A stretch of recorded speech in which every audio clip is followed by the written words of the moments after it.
দুদিন ধরেছিল তারপর আবার দুদিন। আজকে আমি দেখুন একটা রেসিপি বানাতে চলেছি।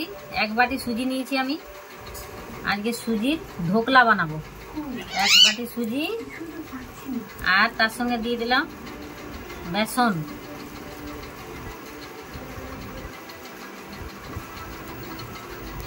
বেসন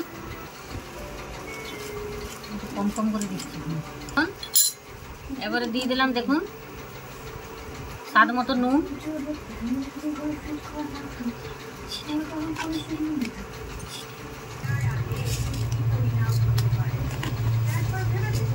এরপরে দিয়ে দেবো দই,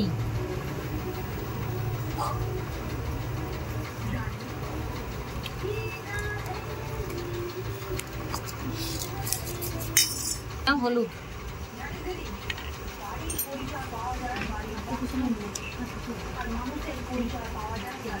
এটাকে আমি জল দিয়ে মাখিয়ে নেব।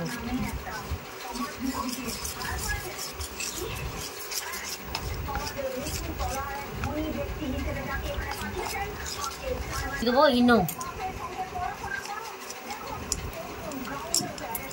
দিয়ে এটাকে আমি ভালো করে ব্যাটারটাকে তৈরি করে নেব।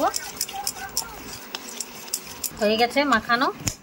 এটাকে আমি এবারে 20 মিনিট ঢাকা দিয়ে রেখে দেবো। বন্ধুরা আমি ফিরে এলাম 20 মিনিট পরে। তো দেখুন কীরকম জিনিসটা ফুলেছে। এটা আমি আরেকটু ঘেঁটে নেব। এটাতে করে বসাবো। আমি এটা তেল ব্রাশ করে নিচ্ছি, সাদা তেল ব্রাশ করে নিলাম।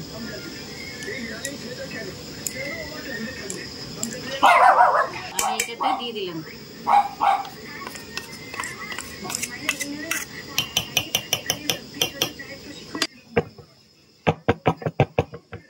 দেখুন এটা হয়ে গেছে।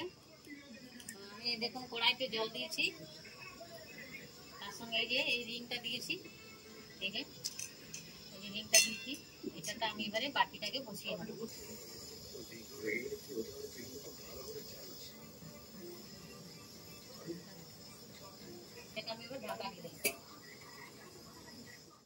হয়ে গেছে ঢোকলা।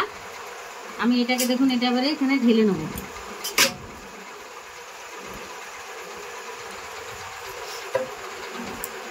একদম নরম তুলতুলে একদম। দেখুন আমি সরষে তেল দিয়েছি এবং এই দেখুন কারি পাতা, এই যে কারি পাতাটা দেখুন দিয়ে দিলাম। শুকনো লঙ্কা,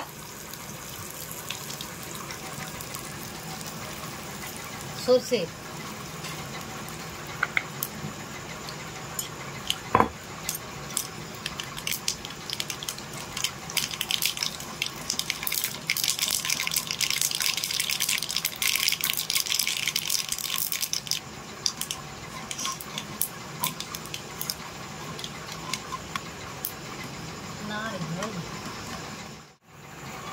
দেখুন আমি এটাতে এবারে দিয়ে দিলাম।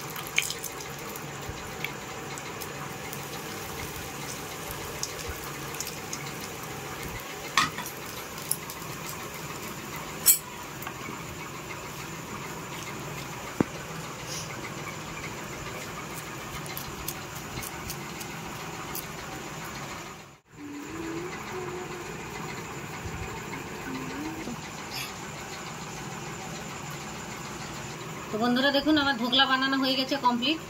তা আমি আপনাদেরকে কেটে দেখাচ্ছি।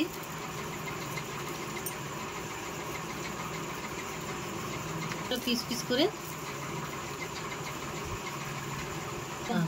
তো বন্ধুরা হয়ে গেছে। আমার রেসিপিটা আপনাদের কেমন লাগলো আমাকে কমেন্ট করে জানাবেন। যদি ভালো লাগে অবশ্যই শেয়ার করুন আর লাইক করুন, সাবস্ক্রাইব করুন আর আমার ভিডিওটাকে, আমার চ্যানেলটাকে আপনারা ফলো করুন।